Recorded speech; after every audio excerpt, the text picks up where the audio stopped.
बाप और बेटे और रूह कुदुस के नाम से आमीन। आज हम मुकद्दस यूहन्ना की अंजील उसका 17वां बाब और उसकी आयत 20 और 21 पर ध्यान ज्ञान करेंगे। और आज हम मोहब्बत के इशारे इसके बारे में सुनेंगे। मैं सिर्फ इन्हीं के लिए नहीं बल्कि उनके लिए भी अर्ज करता हूं जो इनके कलाम के वसीले से मुझ पर ईमान लाएंगे, ताकि वो सब एक हों, जिस तरह कि तू आए बाप मुझ में है और मैं तुझ में हूं, वो भी हम में एक हो, ताकि दुनिया ईमान लाए कि तूने मुझे भेजा है। पिछले मुसलसल 2 हफ्तों से पाकमास के दौरान हम मुकद्दस यूहन्ना की अंजील के अबवाब 14 का 17 से पढ़ रहे हैं। ये अबवाब खुदावंद यीशु मसीह के आखिरी खाने के मुबाहिस पर मुश्तमिल है और हमें खुदावंद यीशु मसीह का आखिरी वाज फराहम करते हैं।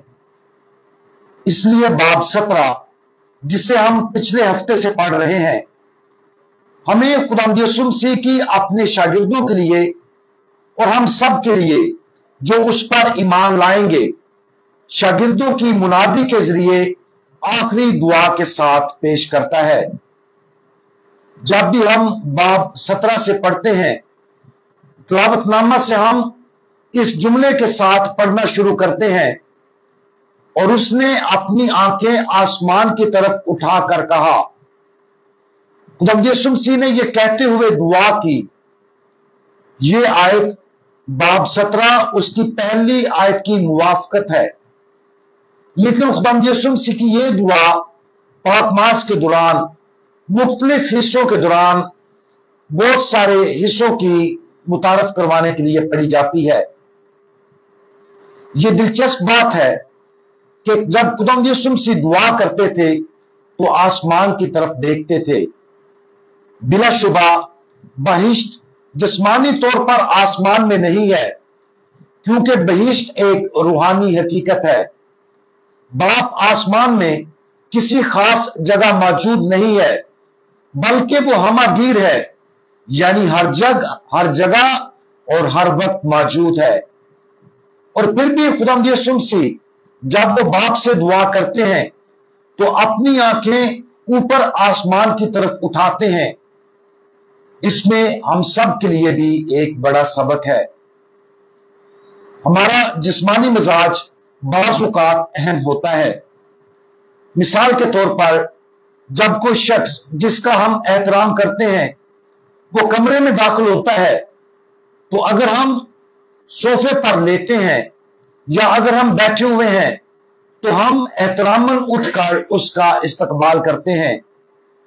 लेकिन अगर हम बैठे रहें या अगर हम लेटे रहें तो आने वाले शख्स की इस तरह से हम बेइज्जती करते हैं।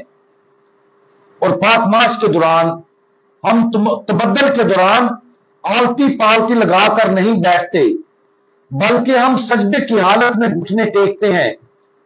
और जब हम किसी को पहली बार सलाम करते हैं तो हम जमीन की तरफ नहीं देखते, बल्कि हम जिसे सलाम करते हैं उसकी तरफ आंखें उठाकर सलाम करते हैं।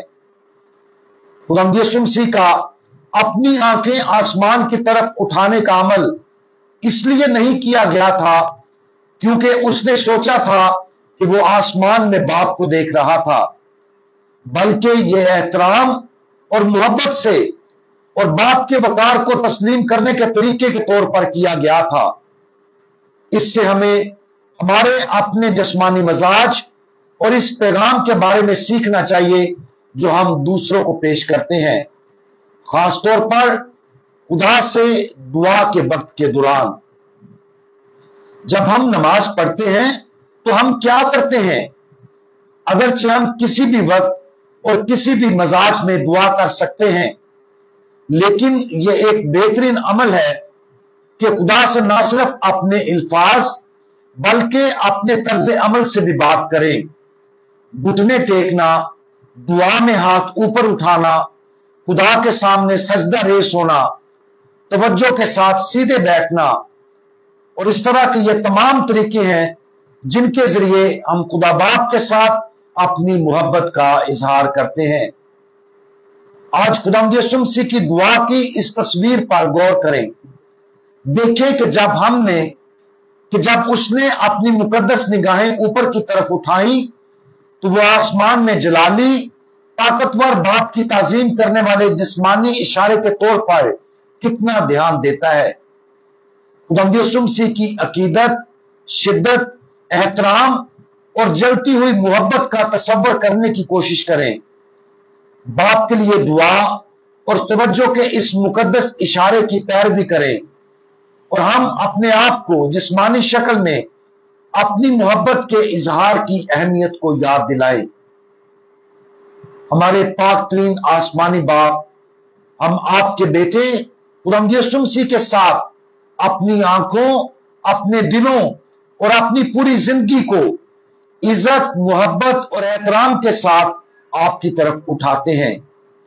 हम हमेशा आपकी तरफ मुतवज्जे रहें और हमेशा आपकी अजमत की वजह से आपके साथ अपनी अकीदत का इजहार करें। हमारे प्यारे यीशु, आसमान में बाप के साथ आपकी मोहब्बत के लिए आपका शुक्रिया। हमें वो फजल अता फरमाए जिसकी हमें अपनी जिंदगियों में आप और आपकी कामिल मोहब्बत की पैरवी करने की जरूरत है। खुदावंद यीशु मसीह, हमारा भरोसा आप पर है। आमीन।